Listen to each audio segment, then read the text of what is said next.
பாசத்துக்கும் பண்பிற்கும் உரிய எனக்கு அன்பான சகோதரிகள் அனைவருக்கும் இந்த புதிய ஆண்டின் 3வது கர்த்தர் தொழுகின் இந்த நாளிலே உங்கள் யாவரையும் ஆண்டவராகிய இயேசு கிறிஸ்துவ நாமத்தினால் வாழ்த்துவதில் மிக்க மகிழ்ச்சி அடைகிறேன். உண்மையிலே எனக்கு அன்பார்ந்தே இந்த புதிய ஆண்டிலே 3வது தொழுகையாக நாம் ஒன்று கூடி பரலோகத்தின் தேவனை ஆவியோடு உண்மையோடும் தொழுது கொள்ளப் போகிறோம். இன்றைக்கு கூட நம் சகோதரர்கள் அநேகர் வராமல் இருப்பது ஒரு வருத்தத்துக்குரிய காரியமாக இருப்பது அறிவேன். இந்த ஆண்டிலே 52 வாரங்கள் சரியாக வந்து கலந்து கொள்வதை நீங்கள் ஒவ்வொரு முக்கியமாக கருத வேண்டும் என்று சொல்லி நான் ஆசைப்படுகின்றேன். கர்த்தர் நாளை நாம் தவறிவிடவே கூடாது. இது கர்த்தரால் உண்டாக்கப்பட்ட அவருடைய நாள் பாருங்கள்.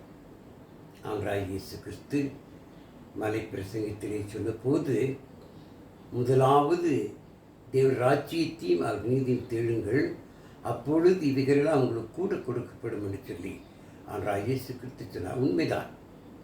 நமக்கு எத்தனையோ வழி இருக்கிறது, எத்தனையோ அலுவல்கள் இருக்கிறது. ஆனாலும் முதலாவது நாம் தேட வேண்டியது அவருடைய ராஜ்யமான கர்த்தர் சபையை, அவருடைய நீதியை. அந்த அருமையான வேளையிலே நாம் ஒரு சிலராவது வந்து இந்த கர்த்தரினாலே பரலோகத்தின் தேவனை தொழில் சுலாக்கியத்தை பெற்றமைக்காக நாம் தேவனுக்கு நன்றி சொல்வோம். எனக்கு அன்பார்ந்த நாளிலே நாம் தேவனுக்கு மகிமையாக கர்த்தர் தொழுகை நாம் தூக்கணமாக நம்முடைய பாடல் புத்தகத்தில் 18வது பாடலை நாம் உற்சாகத்தோடு பாடுவோம். ஆத்துமனே என் முழு உள்ள நீ உன்னாண்டவரே தொழுதேத்து இந்நாள் வரை அன்பு வைத்தா தெரித்தே உன்னாண்டவரே தொழுதேத்து போற்றிடுவானோர் பூதழுத்துள்ளோர் சாற்றுதற்கரிய தன்மையுள்ளே போற்றிடுவானோர் பூதலத்துள்ளோர் சாற்றுதற்கரிய தன்மையுள்ளே ஆத்துமனி என் முழு உள்ளமே உன்னாண்டவரே தொழுதீத்து இந்நாள் வரை அன்பு வைத்தாதரித்தே உன்னாண்டவரே தொழுதீத்து தலைமுறை தாங்கும் வினோத உலகமுன் தோன்றி ஒழியாதே. தலைமுறை தாங்கும் வினோத உலகமுன் தோன்றி ஒழியாது. ஆத்துமனே என் முழுமே உன்னாண்டவரே தொழுதேத்து இந்நாள் வரை அன்பு வைத்தாதரித்தே உன்னாண்டவரே தொழுதேத்து. தினம் உலகில் செய்பலவான வினை பொறுத்தருளும் மேலானே. தினம் உலகில் செய்பலவான வினை பொறுத்தருளும் மேலானே. ஆத்துமனே என் முழு உள்ளமே உன்னாண்டவரே தொழுதேத்து இந்நாள் வரை அன்பு வைத்தாதரித்தே உன்னாண்டவரே தொழுதேத்து. வாதை நோய் துன்பம் மாற்றி ஆனந்த போதரும் தயை செய்துயிர் தந்தேன். வாதை நோய் துன்பம் மாற்றி ஆனந்த போதரும் தயை செய்துயிர் தந்தே. ஆத்துமனே என் முழு உள்ளமே உன்னாண்டவரே தொழுதேத்து இந்நாள் வரை அன்பு வைத்தாதரித்தே உன்னாண்டவரே தொழுதேத்து. துதி மிகுந்தேறு தோத்தரி தினமே இதயமே உள்ளமே என் மனமே. துதி மிகுந்தேறு தூத்தரி தினமே இதயமே உள்ளமே என் மனமே ஆத்துமமே என் முழு உள்ளமே உன்னாண்டவரே தொழுதேத்து இந்நாள் வரை அன்பு வைத்தாதரித்தே உன்னாண்டவரை தொழுதேத்து.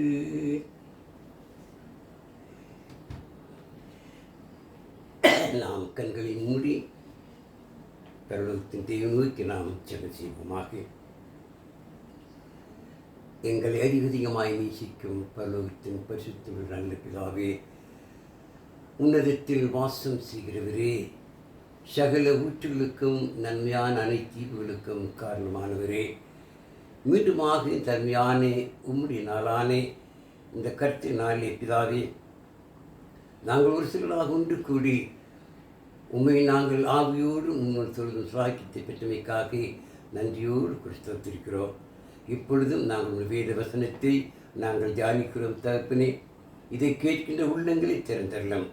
கர்த்தர் வசனத்தை நன்காய் கவனித்து அதை உள்வாங்கிக் கொண்டு அநேக மக்களுக்கு சொல்லத்தக்க வாய்ப்பளித்தார். காத்துக்கொள்ள பலப்படுத்தும் இயேசுவின் நாம ஜெபிக்கிறோம் நல்ல பிதாவே, ஆமென். எனக்கு அன்பார்ந்தே, மீண்டுமாக இந்த கர்த்தர் நாம் ஒன்று கூடி கர்த்தர் வசனத்தை ஆராய்ந்து பார்க்கும்படியாக தியானிக்கும்படியாக தேவன் நமக்கு தந்தே அவருடைய மேலான கிருவிக்காக நாம் தேவனுக்கு நன்றி செல்வோம். எனக்கு அன்பார்ந்தே, நம் ஒவ்வொருவரும் கூட தேவனுடைய அன்பிற்கும் தேவனுடைய அரவணைப்புக்கும் நாம் பார்த்தவர்களாக இருக்க வேண்டும். தேவன் எவ்வளவாய் நேசிக்கிறார் பாருங்கள். இந்த புதிய ஆண்டை கண்டு, இந்த புதிய ஆண்டிலே 3வது கர்த்தர் நாளை கண்டு அவரை தொழுகிற சாக்கியத்தை பெற்றிருக்கணும்னு சொன்னால், இது நாம் தேவன் நமக்கு செய்த ஒரு பெரிய கிருபை, பெரிய சாக்கியம். அப்படிப்பட்ட தேவன் நம்மளுக்கு எதிர்பார்ப்பதை பாருங்கள். இந்த நாள் நாம் தியானிக்க வேண்டிய வேதவசனம் 1 தெசலோனிக்கேயர் 5ஆம் அதிகாரம் 23ஆம் வசனத்துக்கு நாம் இந்த நாளில் கவனித்து செலுத்தினா பாருங்கள். 1 தெசலோனிக்கேயர் 5ஆம் அதிகாரம் 23ஆம் வசனம். சமாதானத்தின் தேவன் தாமே உங்களை முற்றிலும் பரிசுத்தமாக்குவாராக. உங்கள் ஆவி ஆத்துமா சரீரம் முழுவதும் நம்முடைய கர்த்தராகிய இயேசு கிறிஸ்து வரும்போது குற்றமற்றதாய் இருக்கும்படி காக்கப்படுவதாக அமரிமாளே. பரலோகத்தின் தேவன் ஒவ்வொரு இடத்தில் எதிர்பார்க்கிற ஒரு முக்கியமான காரியம் பாருங்கள். ஆண்டவராகிய இயேசு கிறிஸ்து வந்து நம்ம நியாயம் தீர்க்கும் பொழுது என்ன செய்ய வேண்டுமாம்? நம்முடைய ஆத்மாவையும் நம்முடைய சரீரம் முழுவதும் நம்முடைய கர்த்தராகிய இயேசு கிறிஸ்து வரும்போது குற்றமற்றதாய் இருக்கும்படி காக்கப்படுவதாக. நம்முடைய ஆவி ஆத்மா சரீரம் முழுவதும். ஆமாம், ஆண்டவராகிய இயேசு கிறிஸ்து வந்து நம்மை நியாயம் விசாரிக்கப் போகிறார். நம்ம இடத்திலே கணக்கு கேட்கப் போகிறார். நமக்கு மாத்திரமில்லை, உலகத்தில் இருக்கிற அத்தனை பேர் இடத்திலும் அத்தனை பேரும் தேவனுடைய பிள்ளைகள் தான். ஆகவே கணக்கு கேட்டு நியாய தீர்ப்பு செய்வதற்காக ஆண்டவர் இயேசு கிறிஸ்து மீண்டுமாக வரப்புகிறார். முதலாவதாக தேவன் ஆண்டவர் இயேசு கிறிஸ்து உலகத்துக்கு அனுப்பினார். எதற்காக? நம்ம எல்லாரும் தேவனுடைய பிள்ளையாய் மாற வேண்டும், தேவனை நேசிக்க வேண்டும், தேவனை பிரியமாய் வாழ வேண்டும், நம்முடைய ஆத்துமாக்களை ஆதாயப்படுத்த வேண்டும். நம் ஆத்மாக்களை எந்த விதத்திலும் அழிவுக்கு விட்டுவிடக்கூடாது. அந்த ஆத்மாவை பாதுகாக்க வேண்டும் என்பதற்காகத்தான் தேவன் தம்முடைய குமாரனாகிய இயேசு கிறிஸ்துவை இந்த உலகத்துக்கு அனுப்பினார். ஸ்திரீயின் வழியாக, ஸ்திரீயின் வித்தாக ஆண்டவராகிய இயேசு கிறிஸ்து உலகத்திலே பிறந்து 33 ஆண்டுகள் இந்த உலகத்திலே வாழ்ந்தார். அதில் 30வது வயது ஞானஸ்நானம் பெற்று 3 ஆண்டுகள் ஒவ்வொரு ஆத்துமாக்களுக்காக, ஒவ்வொருவரும் பரிசுத்தமாய் ஜீவிப்பதற்காக அவர் அடையாளங்களை செய்து, அற்புதங்களை செய்து, அநேக நன்மைகளை செய்து தேவனுடைய வசனங்களை ஜனங்களுக்கு போதித்தார். அநேக உபதேசம் பண்ணினார். ஆத்துமாக்களை ஆதாயப்படுத்த வேண்டும், நித்திய ஜீவனை காத்துக்கொள்ள வேண்டும், பரலோக தேவனுக்கு பிரியமாய் வாழ வேண்டும் என்பதற்காக ஆண்டவராகிய இயேசு உலகத்திலே தம்மைத்தாம் ஒப்புக் கொடுத்தார். அநேகருக்கு சக்தி செய்து அநேகர் என்ன செய்யவில்லை, யூதர்கள் குறிப்பாக இயேசுவோடு கூட சகோதர சகோதராய் வாழ்ந்தவர்கள். அன்றாய் இயேசு கிறிஸ்து யூத மார்க்கத்திலே பிறந்தார். அந்த யூத ஜனங்கள் மோசே பிரமாணத்தில் வாழ்ந்தவர்கள். தேவனுடைய வசனத்தை ஏற்றுக்கொள்ள மனதில்லாமல், இயேசு கிறிஸ்துடைய வார்த்தைகளை ஏற்றுக்கொள்ள மனதில்லாமல் ஆண்டவராகிய இயேசு கிறிஸ்துவை சிலுவையில் அறைந்து சிலுவையில் ஆணி அடித்துக் கொண்டார்கள், கொலை செய்தார்கள். ஆனால் ஆண்டவராகிய இயேசு கிறிஸ்துவை பரலோகத்து தேவன் 3 நாள் உயிரோடு எழுப்பினார்.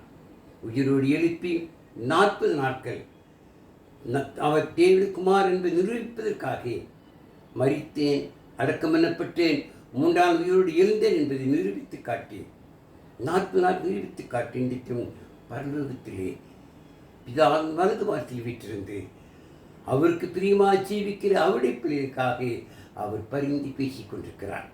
என் கண்பாந்திலே பரிசுத்த ஆவியார் மூலமாக நம் இந்த செய்தியை நாம் இன்று கேட்கிறோம். ஆண்டவராகிய இயேசு கிறிஸ்து மீண்டும் வரப்போகிறார். அவர் வந்து நம்மை நியாயம் விசாரிக்கப் போகிறார். அப்பொழுது நம்முடைய ஆவி, நம்முடைய ஆத்மா, நம்முடைய சரீரம் முழுவதும் குற்றமற்றதாக இருக்க வேண்டும் என்று அவர் விரும்புகிறார். அந்த ஆத்மா எவ்வளவு முக்கியமானது பாருங்கள். வேதத்தில் வாசிக்கும் பொழுது மத்தேயு 16ஆம் அதிகாரம் 26ஆம் வசனத்தை வாசிக்கலாம் பாருங்கள்.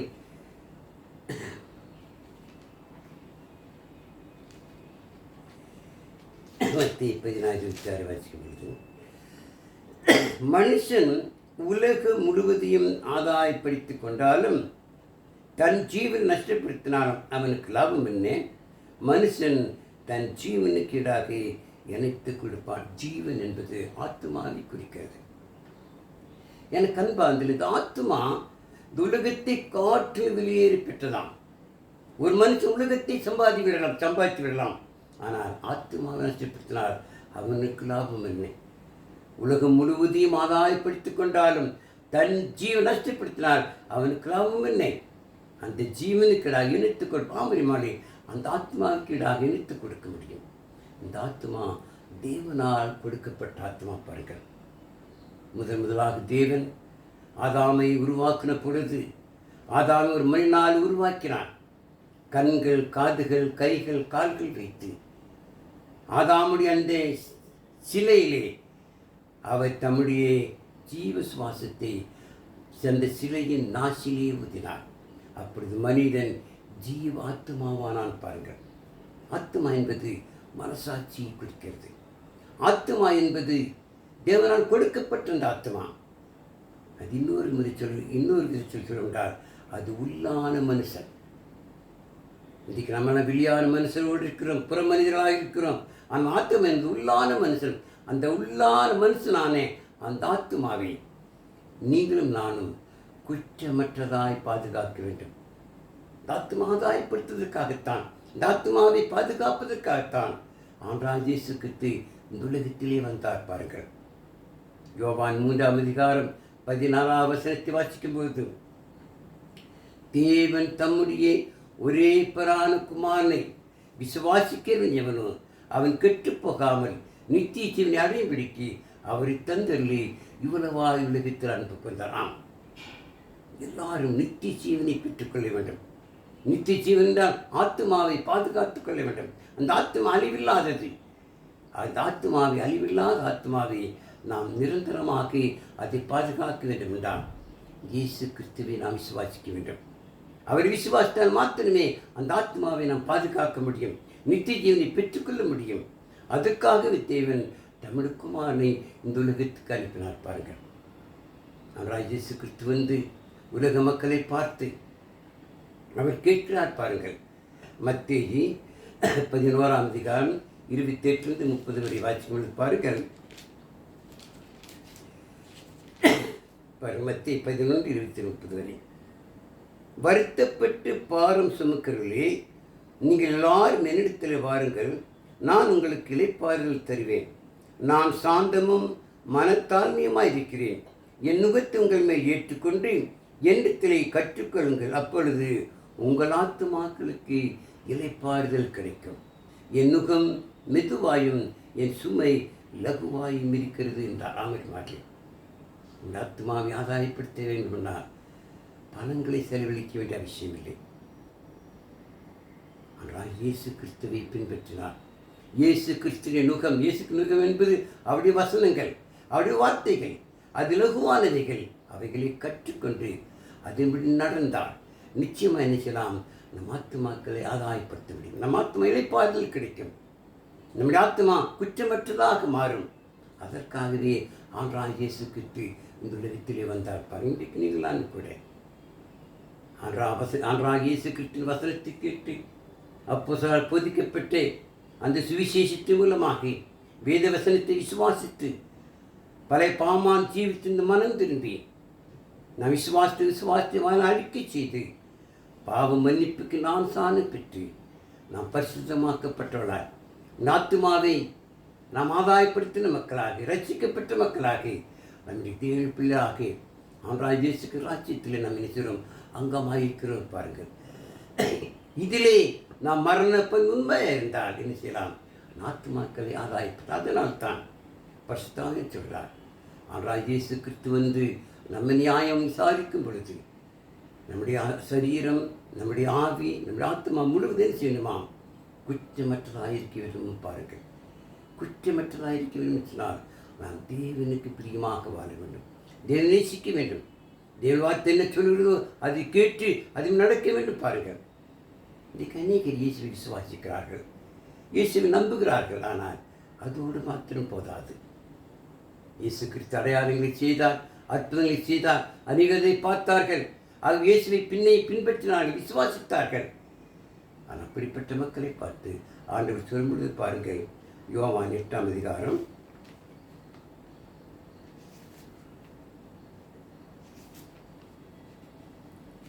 30, 32, 32 வாசிகள் பாருங்கள்.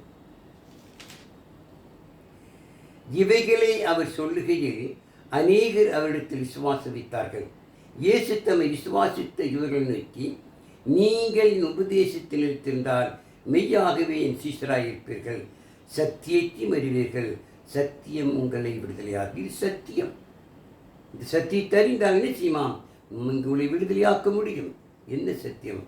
ஆண்டவராகிய இயேசு கிறிஸ்துவின் உபதேச சட்டத்துக்கு கீழ்ப்படிய வேண்டும். விசுவாசத்தால் மாத்திரம் போதாது. எனக்கு அன்பார்ந்தே, பிசாசுகளும் விசுவாசித்து நடுங்குகின்றது. அவிசுவாசத்தால் மாத்திரம் போதாது. இயேசு கிறிஸ்துவின் உபதேச சட்டத்திற்கு நாம் கீழ்ப்படிய, அப்பொழுதுதான் நம் ஆத்துமாக்களை ஆதாயப்படுத்த முடியும்.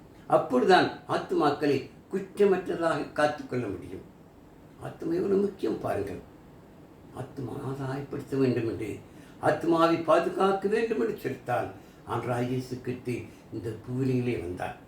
எல்லா மக்களும் ஒருவராவது கெட்டுப்போவதை அவர் விரும்புவது கிடையாது. பாருங்கள், எல்லாரும் ரட்சிக்கப்பட வேண்டும், எல்லாரும் பாதுகாக்கப்பட வேண்டும், எல்லாரும் தங்கள் ஆத்மாவை குற்றமற்றதாக காக்க வேண்டும். அதற்காக ஆண்டவராகிய இயேசு கிறிஸ்து இந்த உலகத்தில் வந்தார். பாருங்கள், இயேசு கிறிஸ்து நமக்காக தேவன் உலகத்திலே ஒரு ஸ்திரீ வயிற்றில் பிறக்க செய்தார். ஸ்திரீயின் வித்தாக இயேசு கிறிஸ்து வந்தார். உலக மக்கள் இப்படி குழந்தைகள் பிறக்க, அதே போல இயேசு கிறிஸ்து குழந்தையாய் பிறந்து அவர் வளர்ந்தார். நம்மை போலவே வளர்ந்தார். நம்மை போல மாம்சம் ரத்தம் இருந்தது, நம்மை போல உணர்ச்சிகள் இருந்தது. ஆனால் என்ன செய்யவில்லை? அவர் பாவம் செய்யவில்லை, தேவனுக்கு பிரியமாக ஜீவித்தார், தேவ சித்தத்திற்கு ஒப்பு கொடுத்து வாழ்ந்தார். அவரை போல நாம் தேவனுக்கு பயந்து பாவமற்ற வாழ்க்கை வாழ வேண்டும் என்பதற்காகவே இயேசு உலகத்திலே அவர் நமக்கு ஒரு முன்னோடியாக வாழ்ந்து காட்டினார். பாருங்கள், அந்த இயேசு கிறிஸ்துவை நீங்கள் நானும் பின்பற்றினான். இயேசு கிறிஸ்து உபதேசத்துக்கு கீழ்ப்படிந்து அந்த உபதேசம் நடந்தால் நிச்சயம் என்ன செய்யலாம்? நம்முடைய ஆத்துமாய் நாம் என்ன செய்யலாம்? பாதுகாக்க முடியும், காப்பாற்ற முடியும். இல்லை என்றால் நாளைக்கு நியாயத்தீர்ப்பிலே நான் கணக்கு கொடுத்தே தீருவேன். பாருங்கள், வேதத்தில் வாசிக்கும் பொழுது அப்போஸ்தலர் 17ஆம் அதிகாரத்திலே பவுல் அத்தனை பட்டணத்திலே போய் கர்த்தருடைய வசனத்தை அங்கு போதிக்கின்றார். தேவனை பற்றி, தேவனுடைய சித்தத்தை பற்றி, நாம் எப்படி தேவனுடைய மாற வேண்டும் என்பதை குறித்து ஆண்டவராகிய இயேசு கிறிஸ்துவின் சுவிசேஷத்தை அங்கு பவுல் பிரசங்கிக்கிறார். பிரசங்கித்து அவர் முடிவுரையாக சொல்வது பாருங்கள். அப்போஸ்தலர் 17ஆம் அதிகாரம் 30, 32 வாசிக்கலாம். அறியாமையுள்ள காலங்களை தேவன் காணாது போலிருந்தால் இப்பொழுது மனம் திரும்ப வேண்டும் என்று எங்குமுள்ள மனுஷர் எல்லாருக்கும் கட்டளையிடுகிறார். மேலும் ஒரு நாளை குறித்திருக்கிறார். அதிலே அவர் தாம் நியமித்த மனுஷனை கொண்டு பூலோகத்தை நீதியாய் நியாயந்திருப்பார். அந்த மனுஷனை மரித்தொழுந்து எழுப்பினதினாலே அது நிச்சயத்தை எல்லாருக்கும் விளங்கப்பினார். மரித்தொழுந்தி உயிரொழித்தவர் யார்? ஆனால் இயேசு கிறிஸ்து. அவர் மூலமாக உலகத்தை நினைக்கிறார் நியாயந்திருக்கப் போகிறார். அந்த நியாயத்தீர்ப்பிலே நாம் காப்பாற்றப்பட வேண்டும், பாதுகாக்கப்பட வேண்டும். ஆத்துமா காக்கப்பட்டிருந்தால்தான் அந்த பரலோக பாக்கியத்தை பெற்றுக்கொள்ள முடியும். இந்த உலகில் அநேக மக்கள் இந்த சித்தத்தை அறிந்து கொள்ளவில்லை. தேவனுக்கு விரோதமாக மக்களாக இருக்கிறார்கள். வேதத்தில் வாசிக்கும் பொழுது தேவன் உலகத்திலே எல்லா மக்களும் ரட்சிக்கப்பட வேண்டும், எல்லாரும் தங்கள் ஆத்மாவை ஆதாயப்படுத்த வேண்டும், குற்றமற்றதாக காக்கப்பட வேண்டும் சொல்லி விரும்பித்தான் தமிழுக்குமான இயேசுக்கு உலகத்தை அனுப்பினார். ஆனால் இந்த ஜனங்களோ தேவ சித்தத்தை ஏற்றுக்கொள்ளவில்லை, தேவனை பிரியமாக ஜீவிக்கவில்லை, தேவனுக்கு எதிர்மாறாக வாழ்ந்தார்கள். ஆரம்ப காலத்திலே பாருங்கள், தேவன் உலகத்தை உண்டாக்கின பொழுது ஆதாம் ஏவாள் சந்ததியிலே 10வது தலைமுறையாக ஜனங்கள் வளர்ந்தார்கள். 10 தலைமுறைக்கு பிறகு தேவன் ஜனங்களை வந்து பார்க்கின்றார். ஒவ்வொரு ஜனங்களும் ஆதாம் மூலமாக பிறந்தவர்கள் ஒவ்வொருவரும் 900 வருடம் உயிரோடு 900க்கு மேல் வாழ்ந்திருக்கிறார்கள். இந்த 900 வருடங்களுக்கு மேல் வாழ்ந்த பொழுது எத்தனை குழந்தைகள் பிறந்திருப்பார்கள், எத்தனை ஜனங்கள் உருவாகி இருப்பார்கள் பாருங்கள். 10 தலைமுறைக்கு பிறகு வந்து பார்த்த பொழுது அந்த ஜனங்களை பார்த்து தேவன் கவலைப்பட்டார், வேதனைப்பட்டார், துக்கப்பட்டார். ஏன்? அவர்கள் தேவனுக்கு பிரியமாக ஜீவிக்கவில்லை, தேவனுக்கு விரோதமாக வாழ்ந்தார்கள். தேவன் அனுக்கிரகத்தை பெற்று, தேவன் அன்பை பெற்று, தேவன் ஆசீர்வாதத்தை பெற்று, தேவனால் சீட்டிக்கப்பட்டு எல்லாவற்றையும் அனுபவித்து கூட இந்த பழுவது தேவன் நேசிக்காமல், பழுவு தேவனுக்கு பிரியமாக இருக்காமல் செய்தார்கள். தேவனை வேதனைப்படுத்தினார்கள். தேவன் ஜனங்களை பார்த்து கண்ணீர் விட்டார் பாருங்கள். வாசிக்கலாம். ஆதியாகமம் 6ஆம் அதிகாரத்திலே பாருங்கள்.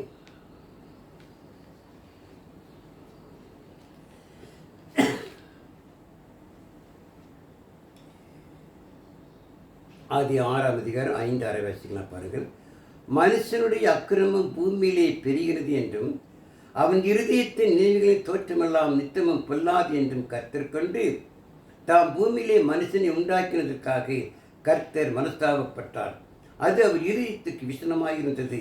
அப்பொழுது கர்த்தர், நான் சிருஷ்டித்த மனுஷனை பூமியில் வைக்காமல் மனுஷன் முதற்கொண்டு மிருகங்கள், ஊர் பிராணிகள், ஆகாயத்து பறவைகள் பரியந்தம் உண்டாயிருக்கிறவைகளை நிக்கிரகம் பண்ணுவேன். நான் அவர்களை உண்டாக்கினது எனக்கு மனஸ்தாபமாக இருக்கின்றார். எவ்வளவு வேதனை சொன்னார் பாருங்கள். தேவனுக்கு பிரியமாய் வாழவில்லை, தேவனுக்கு விரோதமாக வாழ்ந்தார்கள். அவர்களை பார்த்து இந்த ஜனங்களை ஏன் நான் படைத்தேன் என்று சொல்லி அவர் விசனப்பட்டார், கவலைப்பட்டார். அது மாத்திரமில்லை, ஒரு முடிவுக்கு வந்து விட்டார்.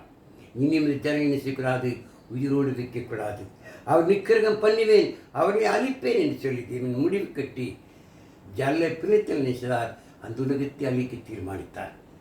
அப்பொழுது தேவன், இதில் யாராவது எனக்கு பிரியமாக இருக்க மாட்டார்களா, யாராவது என்னை நேசிக்க மாட்டார்களா என்று அழைச்சி பார்க்கும் பொழுது ஒரே ஒரு மனிதன் தேவனுக்கு பிரியமாக இருந்தான். 8 வாசிக்கும் பொழுது, ஆதியாகமம் 6ஆம் அதிகாரம் 8, 9 வாசிக்கும் பொழுது, நோவாவுக்கு கர்த்தர் கண்களில் கிருபை கிடைத்தது. ஏன்? நோவா அந்த ஜனங்களுக்கு மத்தியிலே உத்தமனாயிருந்தான், நீதிமானாயிருந்தான், தேவனை நேசித்தனாகவே நோவாவி தேவன் நோவா குடும்பத்தை காப்பாற்றினான். நோவாவின் மனைவி, நோவாவுக்கு 3 குமார்கள், சேம், காம், யாபேத், அந்த 3 பெண் மனைவிமார்கள், மொத்தம் 8 பேரை தேவன் காப்பாற்றி ஒரு பேழை உண்டு பண்ண சொன்னான். பேழையின் மூலமாக அந்த 8 பேரை காப்பாற்றி அந்த உலகத்தை ஜல்ல பிழைத்து அளித்தார் பாருங்கள். காரணம் என்ன? அவர்கள் தங்கள் ஆத்துமாக்களை ஆதாயப்படுத்தவில்லை, தங்கள் ஆத்துமாக்களை பாதுகாக்கவில்லை. இன்றைக்கு அதே போலதான் அநேக மக்கள் ஜீவிக்கிறார் பாருங்கள். தேவன் நேசிப்பார் யாருமே கிடையாது. தேவன் நமக்கு தமிழ் குமாரனை கொடுத்தாரே, அந்த குமார் உலகத்தில் வந்து அநேக நன்மைகளை செய்தார், அநேக அற்புதங்களை செய்தார். அவர் தமிழ் தேவனுக்குமார் நிரூபித்து காட்டினார். அவர் மூலமாக நாம் பரலோக பாக்கியத்தை பெற்றுக்கொள்ள முடியுமே. ஆனால் இன்றைக்கு அநேகர் செய்யவில்லை, தேவ சித்தத்துக்கு தங்கள் ஒப்பு கொடுக்கவில்லை. வீட்டில் வாசிக்கும் பொழுது அழிவில்லாத தேவனை இந்த அறிவுள்ள மனுஷன் நினைக்கிறார்கள் பறவைகளுக்கும் மிருகங்களுக்கும் ஒப்பாக மாற்றி இன்றைக்கு நினைக்கிறார்கள் விக்கிரக வழிபாடு செய்து கொண்டு வருவதை பார்க்கிறோம். தேவனுக்கு உருவமான வாழ்க்கை வாழ்ந்து வருகிறார்கள். அவர்கள் அனுசி போகிற நாளைக்கு நியாயத்திற்குத்தான் போகிறார் பாருங்கள். தன் ஆத்மாவை குறித்து கவலைப்படுவதே கிடையாது. ஆத்மா முக்கியத்துவத்தை அநேகர் அறிந்து கொள்வதே கிடையாது பாருங்கள். ஆத்மா எவ்வளவு வெளியேறப்பட்டது பாருங்கள். தேவனால் கொடுக்கப்பட்ட ஆத்மாவை இன்றைக்கு நாம் அறிந்து கொள்ளாமல் போனால் அது உண்மையிலேயே நாளைக்கு ஏமாற்றப்படுவோம் பாருங்கள். இந்த ஆத்மா தேவன் பறவைகளுக்கு கொடுக்கவில்லை, மிருகங்களுக்கு கொடுக்கவில்லை, ஒவ்வொரு பிராணிகளுக்கு கொடுக்கவில்லை, தாவர வர்க்கங்களுக்கு கொடுக்கவில்லை, நமக்கு கொடுத்திருக்கிறார். அந்த ஆத்மா வெளியேறப்பட்டது. அந்த உள்ளான மனிதனை பாதுகாக்க வேண்டும். அதற்கு ஒரே ஒரு வழி ஆண்டவராகிய இயேசு கிறிஸ்துவாக இருக்கிறார் பாருங்கள். யோவான் 14:6 வாசிக்கும் பொழுது, நானே வழியும் சத்தியமும் ஜீவனுமாய் இருக்கிறேன், என்னால் என்று ஒருவனும் பிதாவிடத்தில் வரான். ஆண்டவராகிய இயேசு கிறிஸ்து நமக்கு வழியாக இருக்கிறார். இயேசு கிறிஸ்து மார்க்கமாக இருக்கிறார், ஜீவனுள்ள மார்க்கம். இயேசு கிறிஸ்துவின் உபதேசத்துக்கு கீழ்ப்படிந்து நாம் கிறிஸ்துவ ராஜ்யமான சபையில் அங்கமாக்கி மரண உண்மையாக இருந்தால், அந்த மார்க்கத்தின் வழியாய் நடந்தால் அந்த பரலோக பாக்கியத்தை பெற்றுக்கொள்ள முடியும். ஆத்மாவை அதைத்தான் ஆண்டவர் சொன்னார். வருத்தப்பட்டு பாரம் சுமக்கிறீர்களா நீங்கள் இடத்தில் வாருங்கள், என் நுகம் லகுவாய் மெதுவாய் இருக்க இடத்தில் வந்து கற்றுக்கொள்ளுங்கள், அப்பொழுது உங்கள் ஆத்மாக்களுக்கு இளைப்பாறுதல் கிடைக்கும். அவர் நுகம் என்பது அவருடைய வசனங்கள், அவருடைய வார்த்தைகள், அவருடைய சுவிசேஷத்தை கீழ்ப்படிந்து நாம் கிறிஸ்துவின் பிள்ளைகளாகி கிறிஸ்துவனாக மாறி அவர் ராஜ்யத்தில் அங்கமாக இருந்தாலும் செய்யலாம். அந்த பரலோக பாக்கியத்தை பெற்றுக்கொள்ள முடியும். நம்முடைய ஆத்மாவை பாதுகாக்க முடியும். ஆத்மாவை பாதுகாக்காத மக்களை திவனிச்சுதான் ஜல்லை பிள்ளைத்தன் அழைத்தார் பாருங்கள். அதுக்கு பிறகு நோவா காலத்தில் நோவாவுக்கு 8 பேர், அந்த 3 குமார்கள் மூலமாக நோவாவின் குடும்பத்தின் மூலமாக வம்சங்கள் உருவானது, ஜனங்கள் பிறந்தார்கள். இன்றைக்கு இருக்கிற அத்தனை பேரும் அந்த நோவாவின் குடும்பத்தின் மூலமாக பிறந்தவர்கள் தான். இன்றைக்கு இந்த கோயம்புத்தூர் மாவட்டத்தில் இருக்கிற ஜனங்கள், நீலகிரியில் இருக்கிற ஜனங்கள், இன்னும் இந்த தமிழ்நாட்டில் எத்தனை மாவட்டத்தில் அத்தனை ஜனங்களும், இந்த உலகத்திற்கு அத்தனை பேருமே அந்த நோவாவின் வம்சத்தில் வந்தவர்கள் தான்.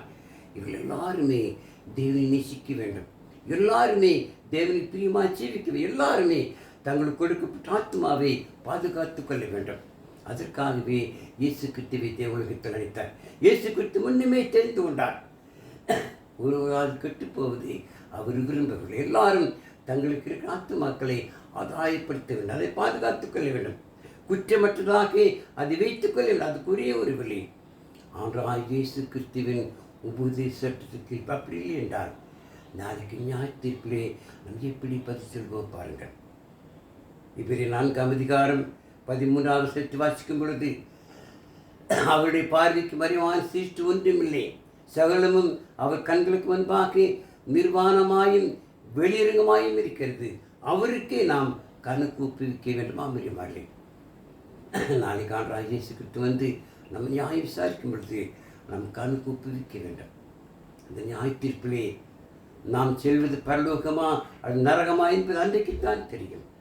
ஆகவே தான் நீங்கள் நானும் ஆண்டவராகிய இயேசு கிறிஸ்துவின் உபதேச சட்டத்துக்கு கீழ்ப்படிய வேண்டும். இல்லை என்றால் நம்முடைய வாழ்க்கை பரிதாபமாய் போய்விடும் பாருங்கள். நம்முடைய ஆத்மா குற்றமற்றதாக பாதுகாக்கப்பட வேண்டும். அதற்காகவே நீங்கள் நானும் கர்த்தருடைய சபையில் அங்கமாக இருக்கிறோம். இந்த மரண உண்மையை பாதுகாத்துக் கொள்ள வேண்டும். இந்த திட்டத்தை, இந்த தீர்மானத்தை மற்ற மக்களுக்கு போதிக்க வேண்டும். உண்மையிலே ஆண்டவராகிய இயேசு கிறிஸ்து நியாயத்திற்கு வரும் பொழுது பாருங்கள் என்ன சம்பவிக்கும் பாருங்கள். 2 பேதுரு 3 திருப்பி பார்த்தால் தெரியும். பாருங்கள்,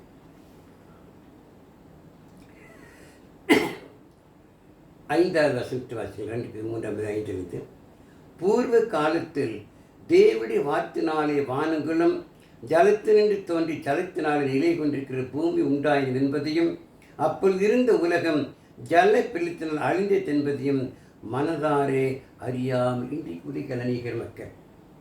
ஏற்கனவே தேவன் ஜனங்களை உருவாக்கி ஜனங்களை ஆசீர்வதித்து அவர் தேவையான எல்லாவற்றை கொடுத்து கூட அந்த ஜனங்கள் தேவனுக்கு பிரியமாய் ஜீவிக்கிறாகவே செய்தார்.